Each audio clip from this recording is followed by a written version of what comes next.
ties Eros and civilization directly into the 60s rebellion he was part of.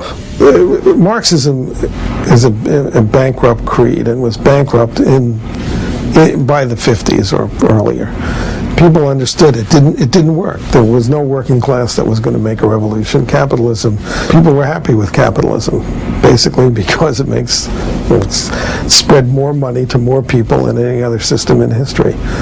So they tried to find other sources of revolutionary energy.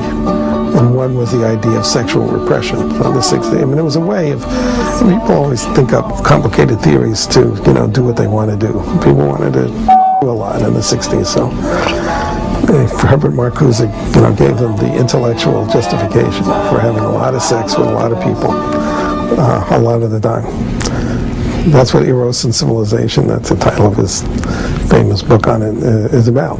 Marcuse is also the source of one of political correctness's most notable characteristics, its total intolerance for any viewpoint but its own. Marcuse argued that our free American society was actually a deception, that its true tolerance is somehow repressive, while he argued for something called liberating tolerance. And what he meant by that was liberating toleration or liberating tolerance meant intolerance from ideas and movements from the right and tolerance for any ideas from the left. It's a recipe for repression. Even Martin Jay, a great admirer of the Frankfurt School, admits the totalitarian aspect of Marcuse. Perhaps his most significant essay in terms of impact, the one we haven't even mentioned, an essay on repressive tolerance, written in the late 60s, which argued that because the tolerance of different beliefs produced no action at all, because every belief seemed to be equal to all others, and racist and neo-fascist and militarist beliefs were given equal weight to those that were pacifist and emancipatory. This led ultimately to the problems of political correctness and incorrectness in the 1980s. That is to say, if you had a strong notion of who was politically correct, you could then be intolerant of those who weren't. And sometimes this can be used as a license by people on the left to deny free speech to people they disagreed with. Through these works, Marcuse became the main agent of transmission of the Frankfurt School's ideas. Marcuse was a tremendously important influence on the thinking of young people in those days. He was one of the spiritual fathers of the movement. And through Marcuse, the New Left found the rest of the Frankfurt School.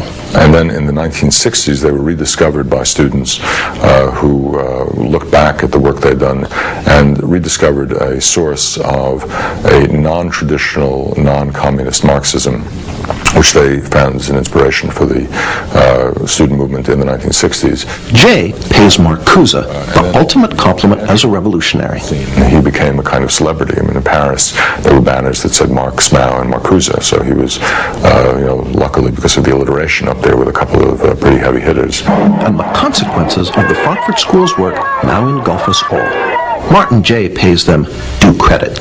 Well, it's fascinating. If you compare them with other figures from the so-called Western Marxist tradition, they are perhaps more alive than virtually anybody else. Roger Kimball, although coming from the opposite political perspective from Martin Jay, agrees.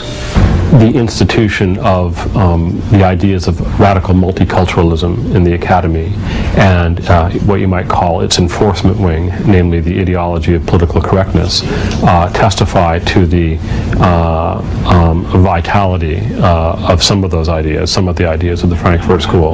We asked former New Left leader David Horowitz what the members of the Frankfurt School, Horkheimer, Adorno, Marcuse, might think if they could come back and visit one of America's politically correct campuses today.